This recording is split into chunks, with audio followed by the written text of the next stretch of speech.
ஆச்சி பாதாம் ட்ரிங்க். ஆச்சி பாதாம் ட்ரிங்க் ஒன்னு வாங்குனா ஒன்னு ஃப்ரீ. சம்மர் ஹாலிடேஸ் வந்தாச்சு, நம்ம ஜிடி ஹாலிடேஸும் வந்தாச்சு. GT Holidays, South India's number 1 travel brand. திரு ஓபிஎஸ் திருமதி சசிகலாவை சேர்க்க வேண்டும் என்கிற பரவலான ஒரு கருத்தாக்கம் இருந்தது. அதை இல்லைன்னு காட்டுறதுக்காக அவங்க வந்த நிர்வாகிகள்கிட்ட கீழேயே சொல்லி அனுப்புகிறாங்க, அதை பற்றி எதுவும் பேசாதீங்க, நாடாளுமன்ற தேர்தலில் நம்ம என்ன எதனால் தோற்றோம், என்ன பிரச்சனை அப்படிங்கிறத மட்டுமே சொல்லுங்கன்னாரு. அதிகம் முழுமையாக யாரையும் சொல்ல விடலை அப்படின்னு கேள்விப்பட்டோம். ஸோ அப்படிப்பட்ட ஒரு சூழல் இருக்குது. அப்போ அவருடைய முழுமையான கட்டுப்பாட்டில் கட்சி இல்லை அப்படிங்கிறது தான் தெரியுது.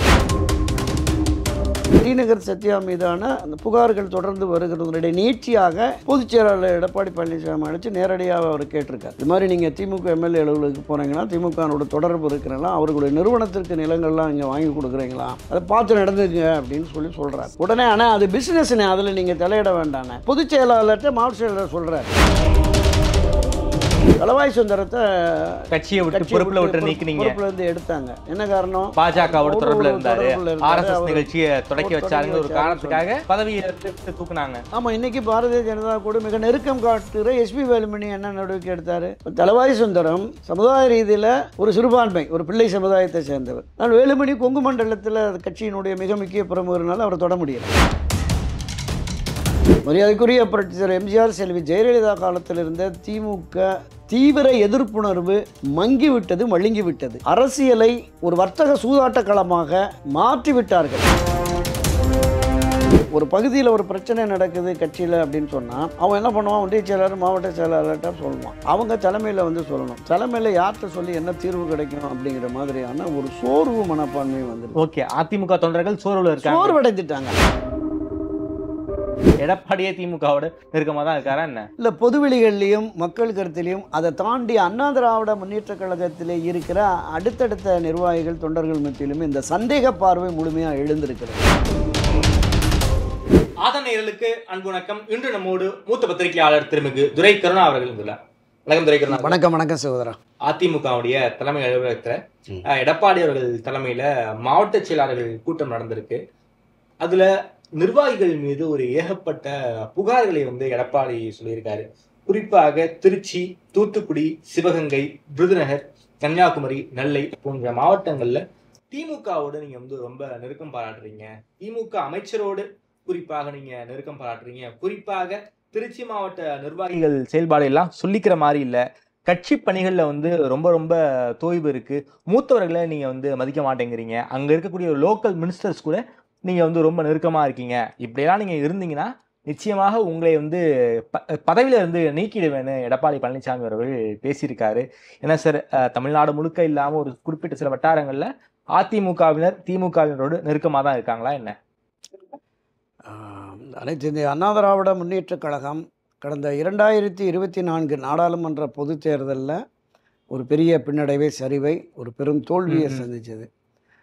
அப்போது இருந்தே கட்சியை வழிநடத்துகிற பொதுச் செயலாளர் எடப்பாடி பழனிசாமி மீது கட்சியின் பெரும்பகுதி நிர்வாகிகளுக்கு ஒரு நம்பகத்தன்மை இல்லை அப்படிங்கிறது அதை அவரே வெளிப்படையாக சொன்னார். எப்போது நாடாளுமன்ற தேர்தல் முடிந்து இந்த வடமாவட்ட நிர்வாகிகளோட ஒரு ஆலோசனை கூட்டம் தலைமை கழகத்தை நடத்தினார்ல, நீங்கள் யாருமே கட்சிக்கும் தலைமைக்கும் விசுவாசமாக இல்லை, சோரம் போயிட்டீங்க அப்படின்னு சொன்னார். அதுதான் யதார்த்தம். அது அவரே உண்மை நிலையை ஒப்புக்கொண்டிருக்காரு. இவ்வளோ காலம் தேவையில்லை. அப்போதே நீங்கள் என்ன மாதிரி நீங்கள் ஒரு தேர்தலில் 15 இடங்களில் 3ஆவது இடம் போயிருக்கோம். ஆமாம், ஒரு 7 இடங்களில் டெபாசிட் பறி போயிருக்கு. இந்த 15, 7, 22, 23 மாவட்ட செயலரை கூப்பிட்டு என்ன நடந்தது? இப்போ இவர் குறிப்பிட்டிருக்கிறது எல்லாமே தென் மாவட்டங்கள் தான் குறிப்பிட்டிருக்கிறார். தலைநகர் சென்னை உட்பட பல்வேறு மாவட்டங்கள்லேயும் இந்த குற்றச்சாட்டு இருக்கிறது. இன்றைக்கும் தலைநகர் சென்னையில் இருக்கிற வட்டச் செயலாளர், பொதுச் செயலாளர் கூப்பிட்டு கேளுங்க, எந்தெந்த மாவட்ட செயலாளர் என்னென்ன அமைச்சரோட தொடர்பு இருக்கிற லிஸ்ட்டே அவங்க கொடுப்பாங்க. அதனால் பெரும்பகுதி அது மாதிரியான போக்கு இருந்தது. சென்னையில் மட்டுமே அதிமுகவில் 8 மாவட்ட செயலாளர்கள் இருக்காங்க. அந்த 8 மாவட்ட செயலாளர்கள் என்ன பண்ணுறாங்கிற ஒரு கேள்வி இருக்கே சார். நிச்சயமாக தலைநகர் சென்னையில் ஒரு பெருமளவு பின்னடைவு இருக்குது. ஏன்னா தென் சென்னையில் ஜெயவர்தன் ஏற்கனவே வெற்றி பெற்ற தொகுதி, 2வது முறையாக வெற்றி பெற வாய்ப்பு இழந்து 3 தொகுதிகளில் டெபாசிட்டை பறி கொடுத்திருக்கார். உதாரணத்துக்கு இந்த தியாகராய நகர் சட்டப்பேரவை தொகுதியில் 2021 நடைபெற்ற சட்டமன்ற தேர்தலில் 137 வாக்குகள் தான் குறைவாக பெற்று தோல்வியை தழுவியிருக்கிறார். ஓகே. ஸ்ரீநகர் சத்யா. நீங்கள் கிட்டத்தட்ட 46,000 வாக்குகள் அவர் பெற்றிருக்கிறார். ஆனால் இந்த முறை வந்து மிக மிக குறைவாக ஒரு 17,000 வாக்குகள் என்னதும் தான் அவருக்கு கிடைச்சிருக்கு. அப்போ மீதமுள்ள வாக்குகள் எங்கே போயிடுச்சு அப்படிங்கிற கேள்வி இருக்குது. இதையெல்லாம் கேட்டிருக்கணும்ல. அப்போதே இதை எல்லா மாவட்ட வாரியாக கூப்பிட்டு பண்ணாங்க. ஒரு கண்துடைப்பு விசாரணையாக கடந்த முறை நடந்தது. பல மாவட்டங்களில் கூப்பிட்டு அவங்க என்னென்னா, இந்த திரு ஓபிஎஸ் திருமதி சசிகலாவை சேர்க்க வேண்டும் என்கிற பரவலான ஒரு கருத்தாக்கம் இருந்தது. அதை வந்து இல்லைன்னு காட்டுறதுக்காக அவங்க வந்த நிர்வாகிகள்கிட்ட கீழேயே சொல்லி அனுப்புகிறாங்க, அதை பற்றி எதுவும் பேசாதீங்க, சசிகலா பற்றி பேசாதீங்க, நாடாளுமன்ற தேர்தலில் நம்ம என்ன எதனால் தோற்றோம், என்ன பிரச்சனை அப்படிங்கிறத மட்டுமே சொல்லுங்கன்னாரு. அதிகம் முழுமையாக யாரையும் சொல்ல விடலை அப்படின்னு கேள்விப்பட்டோம். ஸோ அப்படிப்பட்ட ஒரு சூழல் இருக்குது. அப்போ அவருடைய முழுமையான கட்டுப்பாட்டில் கட்சி இல்லை அப்படிங்கிறது தான் தெரியுது. இன்றைக்கு நேற்றைய தினம் அவர் நடத்திய அந்த கூட்டத்திலையும் அதை நேரடியாக ஒவ்வொரு மாவட்ட செயலரும் நேரடியாக அழைத்து அல்லது ஒட்டுமொத்த மாவட்ட செயலரையும் கூப்பிட்டு அவங்கள பேச விட்டு இந்த காணொலி காட்சி மூலமாக விசாரணை என்பதெல்லாம் நீங்கள் ஒரு கட்சியினுடைய, அதாவது இப்போ திராவிட முன்னேற்ற கழகம் நடத்துதுன்னா அவங்க ஆட்சி கட்சியாக இருக்கிறாங்க, அது களப்பணியிலே அவங்க தீவிரமாக இருக்கிறாங்க, எந்த பின்னடைவோ சரிவோ தொய்வோ இல்லை. உட்கட்சி பிரச்சனைகள் இருந்தாலும் கூட அவங்க அழைச்சி பேசி சரி பண்ணிடுறாங்க. ஆனால் இங்கே ஒரு மோசமான நிலை இருக்கிறது. நீங்கள் பொது தேர்தலில் ஒரு கோடிக்கு மேலே வாக்களிக்காத நிலை, தொண்டர்கள் மனச்சோர்வடைந்திருக்கிறார்கள். அப்போ இந்த நிலையில் கட்சியை கட்டமைப்பதற்கு மாவட்ட வாரியாக நகர ஒன்றிய வாரியாக கூட்டங்களை போடணும். அதுக்குரிய செல்வி ஜெயலலிதா அவர்கள் குலப்பாக்கத்தில் ஒரு பெரிய நேர்காணல் நடத்தினாங்க. நம்ம கிண்டியில் அந்த டான்சி வளாகத்திலேயே ஒரு மிகப்பெரிய கிராம கிளையிலிருந்து கிராமம், பேரூர், நகரம், ஒன்றிய அளவில் கொண்டு வந்து ஒரு பெரிய அளவில் நடத்தினாங்க. அப்போ உள்ள பிரச்சனைகளை உடனுக்குடனே தீர்வு கண்டாங்க. ஒரு குற்றச்சாட்டு வந்ததுன்னா அவர் உடனே நீக்கப்பட்டார்.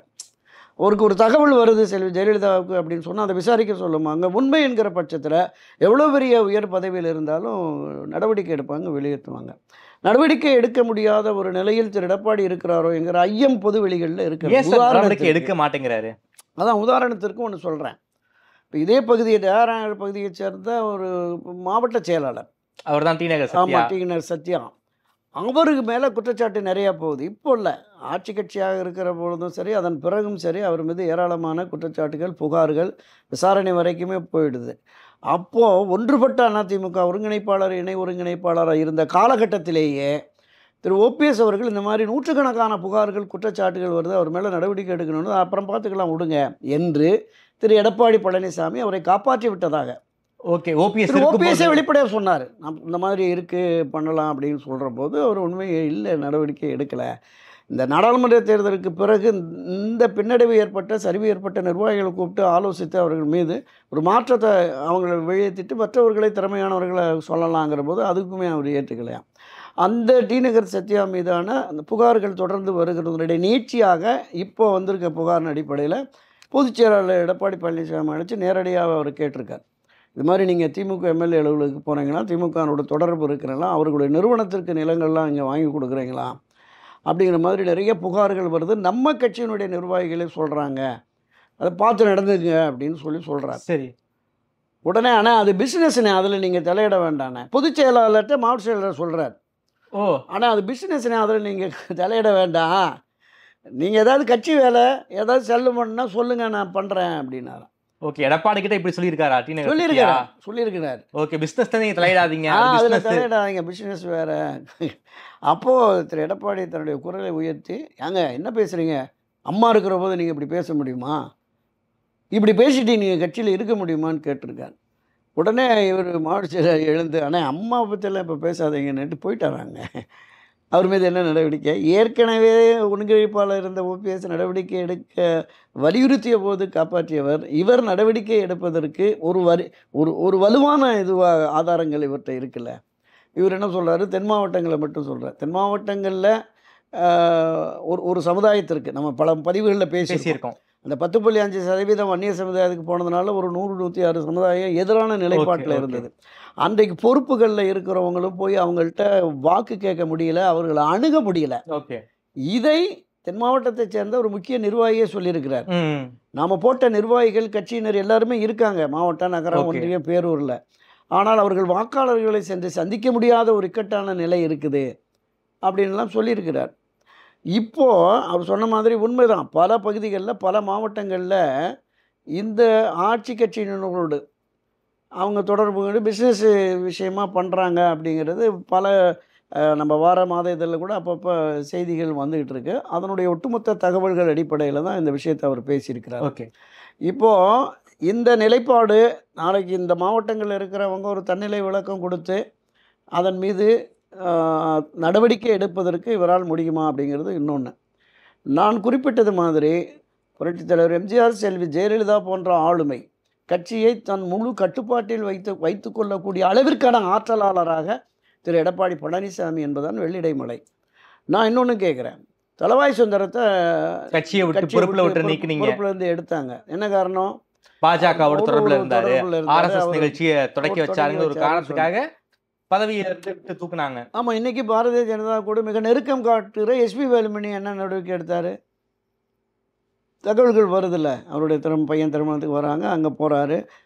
அமித்ஷா உட்பட பலரையும் சந்தித்ததாகவும் நமக்கு தகவல் வருது. அது வெளிப்படையாக தெரியல. ஆனால் ஈஷா யோகா மையத்துக்கு போனார், அமித்ஷா வந்தபோது பார்த்தாரு அப்படிங்கிற மாதிரிலாம் இருக்குது. என்ன நடவடிக்கை இல்லை. இப்போ தளவாய் சுந்தரம் சமுதாய ரீதியில் ஒரு சிறுபான்மை, ஒரு பிள்ளை சமுதாயத்தை சேர்ந்தவர். ஆனால் வேலுமணி கொங்கு மண்டலத்தில் கட்சியினுடைய மிக முக்கிய பிரமுகர்னால அவரை தொட முடியலை.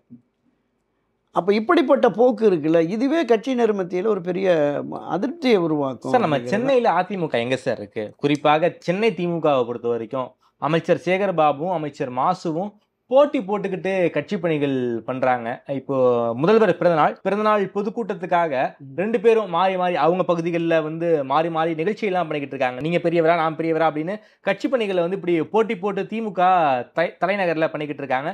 தினமும் சாயங்காலம் ஏதாவது ஒரு நட்சத்திர பேச்சாளர்களை வச்சு நிகழ்ச்சியை 2 பேருமே பண்றாங்க. சென்னையில் அதிமுக என்ன பண்றாங்க? சென்னை அதிமுகவினர் என்ன பண்றாங்க? மாவட்ட செயலாளர்கள் என்ன பண்றாங்க சார்? மிகப்பெரிய சரிவும் பின்னடைவும் சென்னை மாவட்டத்தில் இருக்குது. சென்னை, செங்கற்பட்டு, திருவள்ளூர் இந்த தலைநகரை சுற்றி இருக்கிற மாவட்டங்கள்ல இருந்து ஒரே ஒரு சட்டமன்ற உறுப்பினர் தான் வெற்றி பெற்றாங்க, மரகதம் குமரவேலன். மற்ற எல்லா தொகுதிகள்லையுமே தோத்துருச்சு. தலைநகர் சென்னையில் இருக்க 16 தொகுதிகள் உட்பட. செங்கல்பட்டு சொல்றீங்க? செங்கல்பட்டில் மரகதம் குமரவேலு அவங்க ஒருத்தர் தான் வெற்றி பெற்றிருக்காங்க. தலைநகர் சென்னையில் யாருமே ஜெயிக்கலை. மிக குறைந்த வாக்குகள் தான் எல்லாருமே பெற்றிருக்கிறாங்க, பெரிய அளவில். நடைபெற்று முடிந்த நாடாளுமன்ற தேர்தலிலும் சொல்லிக்கொள்ளும்படியான வாக்கு சதவீதமும் உயரலை. நீங்கள் குறிப்பிட்டது மாதிரி 8 மாவட்ட செயலாளர்களும் கட்சி பணியில் என்ன செய்கிறார்கள் அப்படிங்கிறது ஒரு பெரிய கேள்விக்குறி. நேற்றைக்கு தினம் பொதுச்செயலாளர் எடப்பாடி பழனிசாமி சொல்கிற போது எச்சரிக்கை விட்டுருக்காரு, தென் மாவட்டங்களில் இருக்கிறவங்க திருச்சி உட்பட பலர் மீதும் இது மாதிரி இருக்குது, நடவடிக்கை எடுக்கணும். இவங்க மேலே ஏன் புகார் போகலை?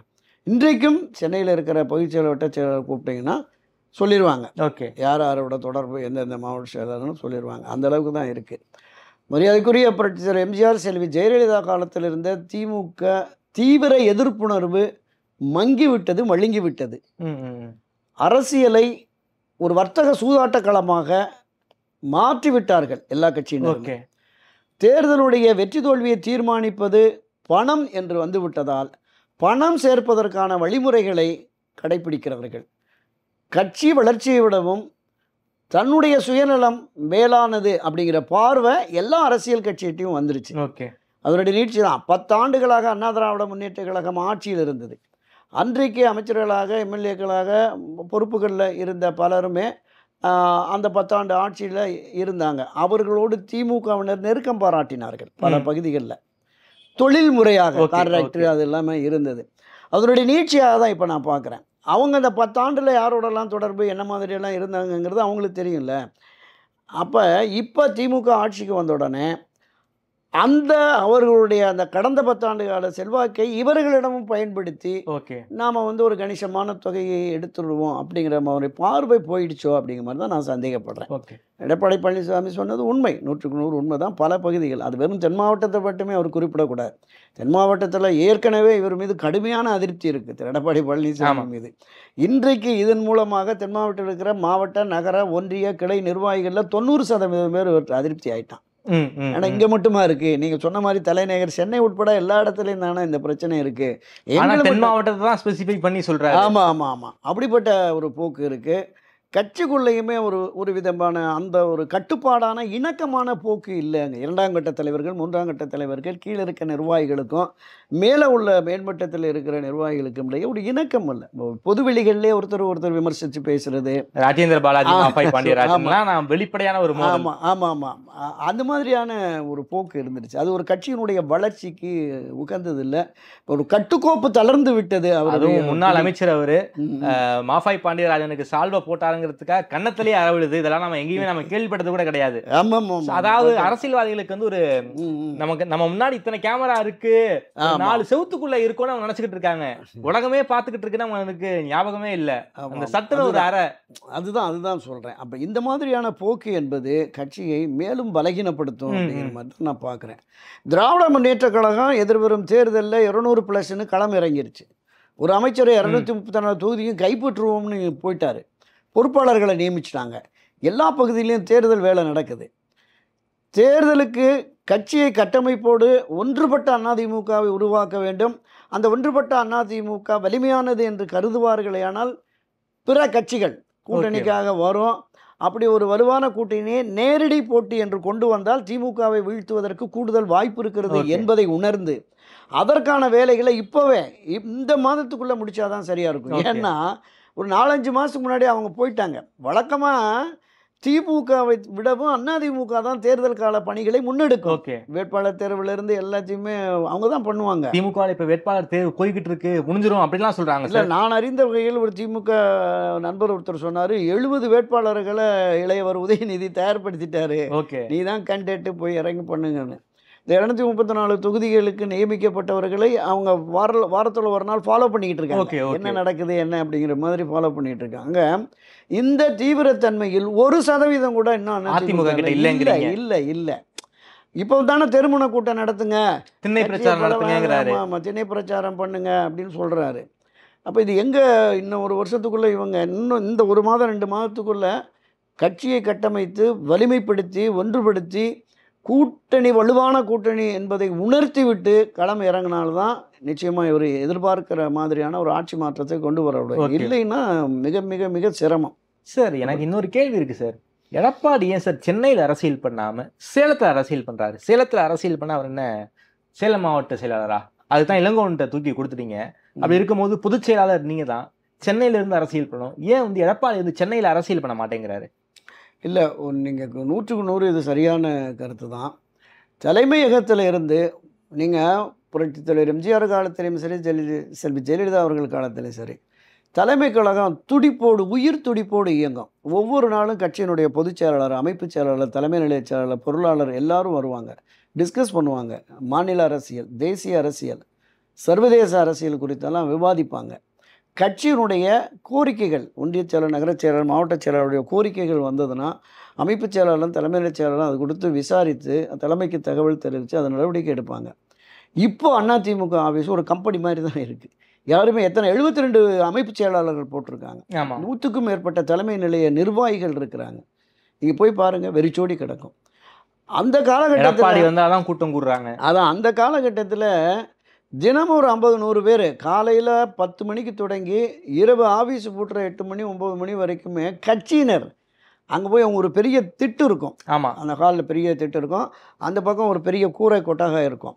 அங்கேயும் இந்த திட்டுலையும் உட்காந்து அவங்க அரசியலை பேசுவாங்க. அதுதான் உயிரோட்டமான கட்சி அலுவலகமாக அப்போது இருந்தது. சில ஜெயலலிதாவே கொள்கை பரப்பு செயலராக போட்டோன்னே தினமும் ஆஃபீஸுக்கு போயிடுவாங்க. ஆஃபீஸ் போய் மக்களை சந்திப்பாங்க, இருக்கலாம்.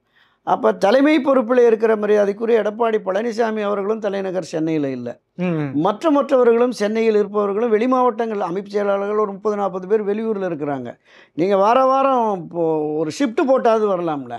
ஒரு கட்டத்தில் 2001-6 காலகட்டம் நினைக்கிறேன், தலைமை கழகத்திற்கு சென்று இந்த மனுக்களை வாங்கி பரிசீலிக்கணும்னு ஒரு குழுவே போட்டாங்க செல்வி ஜெயலலிதா. கட்டாயம் நீங்கள் தலைநகர் சென்னையிலேருந்து அலுவலகத்துக்கு போகணும்னு. அது ஒரு 2-3 மாதம் ஓடிச்சு. அதோட சரி அப்படியே முடிஞ்சிருச்சு. அப்போ கட்சியின் தலைமை பொறுப்பில் கட்சியின் பொதுச் செயலாளர் என்பவர் தலைநகர் சென்னையில் இருக்கணும். அவங்க வந்தாங்களா இவங்க வந்தாங்களா, தலைவர் எம்ஜிஆர் அடிக்கடி வருவாரா அப்படின்னு. அவரெல்லாம் வருவார். தலைவர் கூட அப்பப்போ கோட்டையிலேருந்து அங்கே ராமவரம் தோட்டம் போகிற போதும் சரி, ராமவரம் தோட்டத்துன்னு போகிற போதும் அவ்வப்போது வந்து போவார். அது வேறு ஆளுமை மிக்க தலைமைகள். அதை நம்ம ஒப்பிடவே கூடாது. சில ஜெயலலிதா அவர்களுமே கொள்கை பரப்புச்சாளருக்கு வந்து அனுதினமும் வந்தார். முதலமைச்சரான பிறகும் 15 நாள் 20 நாளைக்கு ஒரு முறை போகிற போது நிச்சயம் போய் பார்ப்பாங்க. ஆனால் கட்சியை இயக்கினார். நான் சொன்னேன்ல, அமைப்பு செயலாளர்கள் நிர்வாகிகள் போகணும், விசாரிக்கணும், தொடர்பாக வரணும் அப்படின்னு. இப்போ எந்த நடவடிக்கையுமே இல்லை. மரியாதைக்குரிய எடப்பாடி பழனிசாமி அவர்கள் பொறுப்பேற்றதற்கு பிறகு, ஒற்றை தலைமை என்று வந்ததற்கு பிறகு இயக்கம் இல்லை, கட்சி இயங்கலை. அதுதான் இருக்குது. இன்றைக்கும் அறிவாலயம் காங்கிரஸ் கட்சி அலுவலகத்தில் போய் பாருங்கள், நிர்வாகிகள் இருப்பாங்க, அவர்களோடு பேசுவார்கள். அவர்களுக்கு இப்போது ஒரு பகுதியில் ஒரு பிரச்சனை நடக்குது கட்சியில் அப்படின்னு சொன்னால் அவன் என்ன பண்ணுவான், ஒன்றிய செயலாளர் மாவட்ட செயலாளர்கிட்ட சொல்லுவான். அவங்க தலைமையில் வந்து சொல்லணும். தலைமையில் யார்கிட்ட சொல்லி என்ன தீர்வு கிடைக்கும் அப்படிங்கிற மாதிரியான ஒரு சோர்வு மனப்பான்மை வந்துடுது. ஓகே, அதிமுக தொண்டர்கள் சோர்வடைந்துட்டாங்க. அதனால தான் உங்களுக்கு இந்த தேர்தலில் இப்போ திமுகவுக்கு எதிராக களமாடுவது தான் அண்ணா திராவிட முன்னேற்ற கழகத்தின் ஒவ்வொரு தொண்டனுடைய கடமையாக இருக்கும். அந்த திமுகவுக்கு எதிரான மனப்போக்கு போயிடுச்சு. அதன் விளைவு தான் இப்போ இந்த சொல்றாருல இவரு, திமுக அமைச்சர்கள் நிர்வாகிகளோட இருக்கீங்க அப்படின்னு. அப்ப திமுக எதிர்ப்புணர்வு மழுங்கி விட்டது என்பதை திரு எடப்பாடியே ஒப்புக்கொண்டுதான் அந்த ஸ்டேட்மெண்ட்டை கொடுத்துருக்கிறார். இப்போ இந்த விசாரணைக்கு பிறகு, இப்போ இவர் எச்சரிக்கை விட்டுருக்காருல்ல இத்தனை மாவட்ட செயலாளர்களை, அவங்கள்ட்ட விளக்கம் கேட்டு இந்த விசாரணைக்கு பிறகு அவர்களை வெளியேற்றி புதியவர்களை நியமிப்பாரா அல்லது இவர்களையே எச்சரித்து தொடர விடுவாரா அப்படிங்கிறது ஒரு மிகப்பெரிய கேள்விக்குறி. சரி, இன்னும் ஒரு சில பத்திரிகையாளர்கள் எடப்பாடியே திமுகவோட நெருக்கமா இருக்காரு, ஒரு அண்டர்ஸ்டாண்டிங்ல இருக்காங்க, திமுக ஆட்சியில் இருக்கிற வரைக்கும் எடப்பாடியை நோக்கி ஒரு டிபிஎஸ்சி ரைடு போகாது, எந்த ஒரு வழக்கு விசாரணையும் பாயாது அப்படின்னு ஒரு சில பத்திரிகையாளர்கள் வெளிப்படையாவே பேட்டி கொடுத்துருக்காங்க. நான் பேர் சொல்லியே சொல்றேன் சார். எக்ஸ்பிளக்ஷ்மன் சார் எனக்கு கொடுத்த ஒரு பேட்டியில ஒரு டேரிங்கான ஒரு ஸ்டேட்மெண்ட் சொன்னார். திமுக ஆட்சியில் இருக்கிற வரைக்கும் எடப்பாடியின் மீது ஒரு வழக்கு கூட பாயாதுன்னு ஒரு ஓப்பன் ஸ்டேட்மெண்ட்டா சொல்றாரு. இத்தனை ரைடு விட்டீங்களே, எந்த அமைச்சர்கள் மீதாவது நீங்க வந்து சார்ஜ் ஷீட் போட்டீங்களான்னு வெளிப்படையா கேட்கிறாரு. என்ன சார், எடப்பாடியே திமுகவோட நெருக்கமாக தான் இருக்காரா என்ன? இல்லை, பொதுவெளிகள்லையும் மக்கள் கருத்திலையும் அதை தாண்டி அண்ணா திராவிட முன்னேற்ற கழகத்திலே இருக்கிற அடுத்தடுத்த நிர்வாகிகள் தொண்டர்கள் மத்தியிலுமே இந்த சந்தேக பார்வை முழுமையாக எழுந்திருக்கிறது. என்ன காரணம்னா, எதிர்க்கட்சி தலைவராக திரு மு.க. ஸ்டாலின் இருந்தபோது பல்வேறு புகார்கள் அவங்க மேலே, ஆதாரபூர்வமான பல குற்றச்சாட்டுகள், கோர்ட்டு வரைக்கும் போனாங்க. அன்றைய ஆளுநர்கிட்ட போய் 98 பக்கம், எடப்பாடி உட்பட 12-14 அமைச்சர்கள் மீது 98 பக்கம் குற்றச்சாட்டு. இந்த குற்றச்சாட்டுகளுக்கு சரியான தரவுகள் ஆவணங்கள் இருக்கிறது. ஆளுநர் நடவடிக்கை எடுக்காவிட்டால் திராவிட முன்னேற்ற கழகம் ஆட்சி அமைந்த 6 மாத காலத்திற்குள் தனி நீதிமன்றங்களை நியமித்து இந்த கரப்ஷன் கமிஷன் இந்த செயலில் ஈடுபட்டு கோடிக்கணக்கில் முன்னாள் அமைச்சர்கள் கொள்ளையடித்த இந்த பணத்தை கைப்பற்றி அரசு கஜானாவுக்கு கொண்டு வருவோம் அப்படின்னு சொன்னார். 4 வருஷம் ஆச்சு, என்ன கொண்டு வந்தாங்க? இல்லை. இதையும் தாண்டி கோடநாடு கொள்ளை வழக்கில் சம்பந்தப்பட்ட உண்மை குற்றவாளியை கண்டறிந்து நாங்கள் உரிய தண்டனை பெற்று தருவோம். என்ன கொடுத்தாங்க? ஒன்றும் இல்லை. ஆக திராவிட முன்னேற்ற கழகத்தை எதிர்த்து மிகப்பெரிய அளவில் தீவிரமான போராட்டமோ ஆர்ப்பாட்டமோ மறியலோ எதுவும் இல்லை. பிரச்சனைகளை முன்னெடுத்து அமைப்புகள் போராடுதில்ல. ஆமாம், இன்றைக்கு பல்வேறு அமைப்புகள் போராடுறாங்க. ஜாக்டோஜி அமைப்பு, ஆசிரியர்கள், அரசு ஊழியர்கள், மருத்துவர்கள், போக்குவரத்து தொழிலாளர், மின்வாரிய தொழிலாளர்கள், யாரையாவது பின்னணியிலிருந்து நீங்கள் சப்போர்ட் பண்ணி இயக்குறீங்களா? இல்லை. நீங்கள் அதிமுக ஆட்சியில் வரும்போது திமுக அந்த அமைப்புகள், பல்வேறு அமைப்புகள் போராடுகிற பொழுது அங்கே திமுக இருக்கும். அந்த உண்ணாவிரத்தில் போய் பங்கேற்று நீங்கள் உண்ணாவிரத்தை கைவிடுங்க, இந்த அரசு உங்களுக்கு ஒன்றும் பண்ணாது, நாங்கள் ஆட்சி வந்தோம் உடனடியாகவே செயல்படுத்துகிறோம், செய்வோம். இப்போ செய்யலை, அது வேறு விஷயம். அப்படிப்பட்ட போக்கு இருக்கா? இல்லை. திமுகவை ஆட்சி அதிகாரத்திற்கு கொண்டு வருகிற கூட்டணி கட்சிகள் ஒரு 6 மாதம் ஒரு வருடத்தில் அவங்க அதிருப்தி வந்து வெளியேறினாங்கன்னா அண்ணா திராவிட முன்னேற்ற கழகம் அவரை பொது மேடையில் ஏற்றி திமுகவுக்கு எதிராக களமாடும். அதே மாதிரி அதிமுக ஆதரவு நிலைப்பாட்டில் இருக்கிறவங்க வெளியேறி வந்தாங்கன்னா பாமக, காங்கிரஸ், சிபிஎம் அந்த கட்சிகளை அந்த மேடையில் ஏற்றுவாங்க. திமுக அந்த அணுகுமுறை கூட இப்போ இல்லை. திமுகவுக்கு எதிரான மனநிலையில் இருப்பவர்களை பேசணும்ல, அதுதானே ஒரு அரசியல் கட்சியினுடைய வியூகமாக இருக்க முடியும். அந்த அணுகுமுறைகளும் இல்லை. அப்புறம் எப்படி நீங்கள் 2026 ஆட்சி அமைக்க முடியுங்கிற கேள்வி இருக்கிறது. இந்த பொதுவெளி சந்தேகம் திமுகவுடைய ரகசிய ஒப்பந்தம் இருக்கிறதோ அப்படிங்கிற மாதிரி தான். ஏன்னா ஒரு அப்பழுக்கற்ற குற்றவாளி என்று திரு எடப்பாடி பழனிசாமியவோ மற்ற முன்னாள் அமைச்சர்களோ சொல்ல முடியாது. நீங்கள் பல ரைடுகள் போய் பல ஆவணங்கள், கிரிப்டோ கரன்சினாங்க, 11 கோடி 16 கோடினாங்க, 4 கோடி 5 கோடினாங்க, எடுத்தாங்க. என்ன பண்ணுனாங்க என்னன்னு எதுவுமே இல்லை. இந்த மத்திய அரசுக்கு சொந்தமான நிறுவனங்கள் இருக்குல்ல, அமலாக்கத்துறை, ஐடி ஆகட்டும், சிபிஐ ஆகட்டும், காலங்காலமாக ஒவ்வொரு முறையும் இந்த மாதிரி தான். எனக்கு தெரிஞ்சு ஜெகத்ரட்சகன் வீட்டில் 3 முறை 52 இடம், 60 இடம், 78 இடம், 36 இடம்னு ரைடு போகிறாங்க. முக்கிய ஆவணங்கள் கைப்பற்றப்பட்டது, பணமெல்லாம் ரொக்க பணமெல்லாம் கைப்பற்றப்பட்டதுனாங்க. அவர் துரைமுருகன் அவருடைய பையன் வீட்டில் சார் வார்டு எண் போட்டு எங்கே எவ்வளோ விநியோகிக்கணும்னு கட்டுக்கட்டா 11 கோடி ரூபாயா எடுத்தாங்க. 200 ரூபாய் கட்டா எடுத்தாங்க. ஆமாம். அதனால் என்ன நடக்குது அப்படிங்கிறதே நமக்கு புரியலை. ஓகே. ஆக ஆட்சி கட்சியான திமுகவோடு அதிமுகவினுடைய மாவட்ட செயலாளர்கள் மற்றவர்கள் தொடர்பு வைத்திருக்கிறார்கள் என்கிற குற்றச்சாட்டு வருகிற பொழுது இவர் மீது ஏன் நடவடிக்கை இல்லை? இவர் திரு எடப்பாடி பழனிசாமியும் திமுகவோடு கைகோர்த்திருக்கிறாரோ அப்படிங்கிற அந்த பொதுவெளி சந்தேகம் கட்சியினரும் வந்துவிடும் அப்படிங்கிறது அது தவிர்க்க முடியாது தான். ஓகே சார், நன்றி சார். குறிப்பாக சமீபத்தில் அதிமுக தலைமை கழகத்தில் நடந்த இந்த மாவட்ட செயலாளர்கள் கூட்டம் உள்ளுக்குள்ள நடந்த விஷயம் பற்றி உள்ளுக்குள்ள பேசப்பட்ட விஷயங்களை பற்றி ரொம்ப விரிவாக பேசியிருக்கீங்க.